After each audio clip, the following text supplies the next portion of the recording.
Hello guys! Ang luluto ko sa inyo ngayon kung paano, ituturo ko paano magluto ng dashi maki na meron siyang yellow egg sa gitna. Okay? 3 itlog lang ang gagamitin ko guys. Okay? Ngayon, ituturo ko na sa inyo ngayon habang nagpapainit kayo ng ito, tamagoyaki pan. Kung wala kayo, pwede namang maliit lang na pan. Meron kayong bilog. Okay? Be sure na huwag kayong... Kasi mainit kaya inalagyan ko siya ng aluminum foil. Magpainit nyo na yan. Talagang iniinit na ang yung pan nyo na umuusok. Okay? Ngayon, ito ang gagawin natin. Wow. 3 itlog. Okay.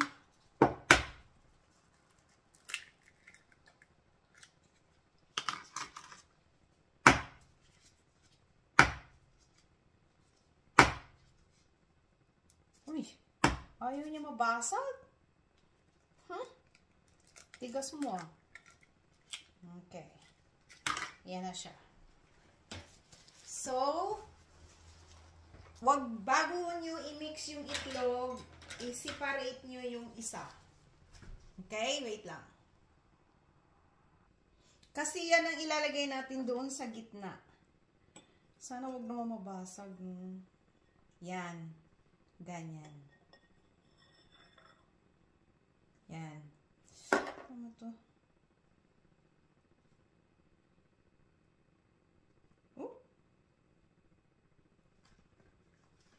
Okay. Yan. Itabi natin yan siya. Isa. Okay? Ngayon, kasi medyo maliit lang siya, pwede nyong dagdagan ng isang itlog. Pero ako, okay na yan. Okay? Kasi ako lang naman mag-isa. So, dito na kayo maglagay timpla ng sugar. Kasi pag sinabing Japanese tamagoyaki, dashi maki is manamis-namis. Okay? Lagyan natin ng Japanese.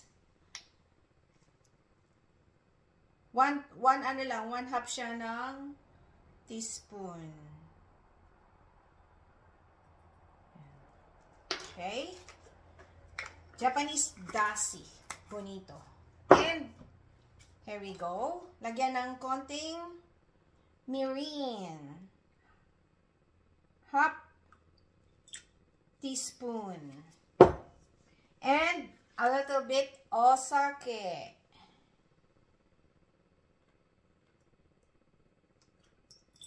Okay. Then, sugar. Okay. Half teaspoon lang to rin siya. 1 teaspoon to. Teaspoon siya. So, teaspoon na teaspoon. Okay? So, mix nyo na. Mix nyo na mabuti.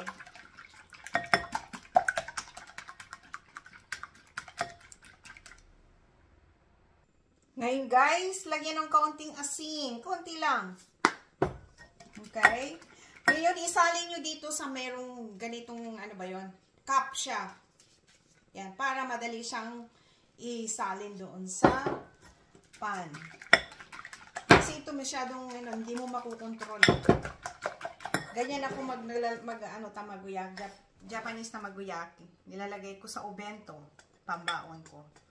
Yan.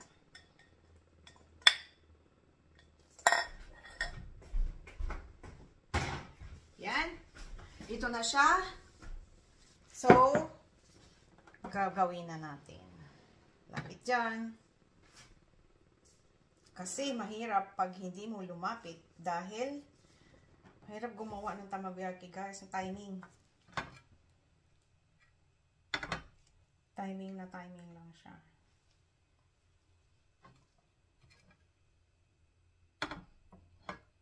Yung medyo pausukin talaga natin siya ng mabuti, okay? Ganyan. Yung muusok talaga siya ng konti. Kita nyo guys? Dito nyo na ilagay. Yan. Yan.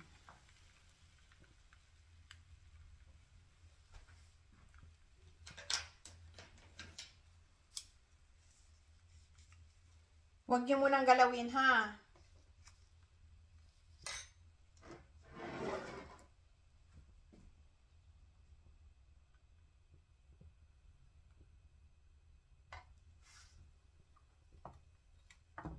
Yan.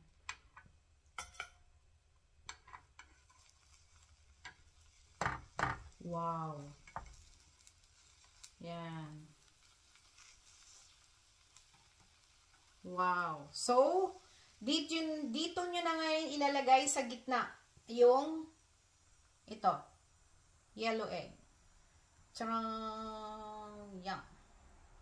Dito nyo ilagay sa gitna. Yan. Babaan nyo ng apoy. Ni small heat lang, ha? Para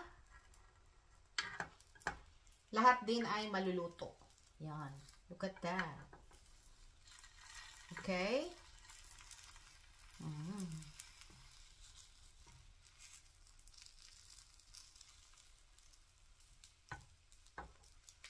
Tapos maghanda na kayo ng para sa oil sa gilid. Para hindi yan siya dumikit.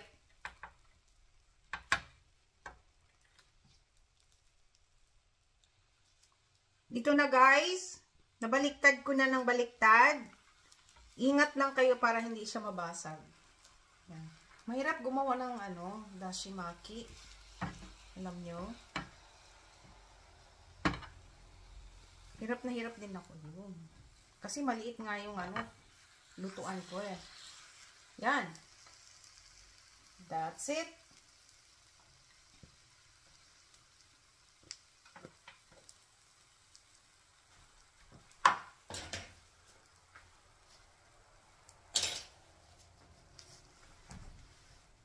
Yan na siya.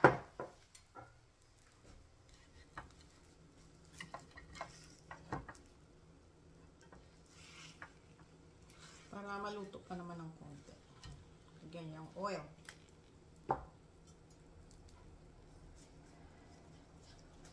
Well, let's try it. Sige nga guys, ihawan na natin. Yun. Okay.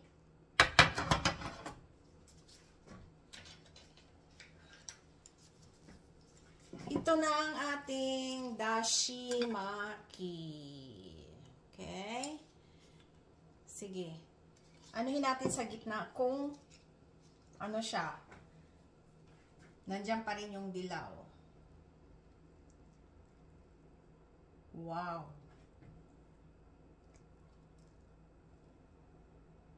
Oh.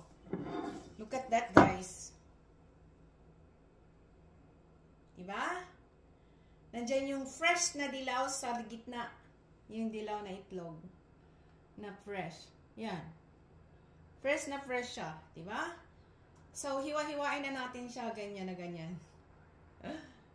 Oh, ganyan. Lagi.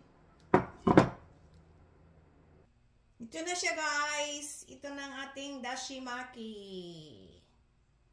Thank you for watching. Please subscribe, like, and share. And i-click nyo na rin yung notification bell para palagi kayong updated sa aking mga bagong video. Bye! Simple lang siya.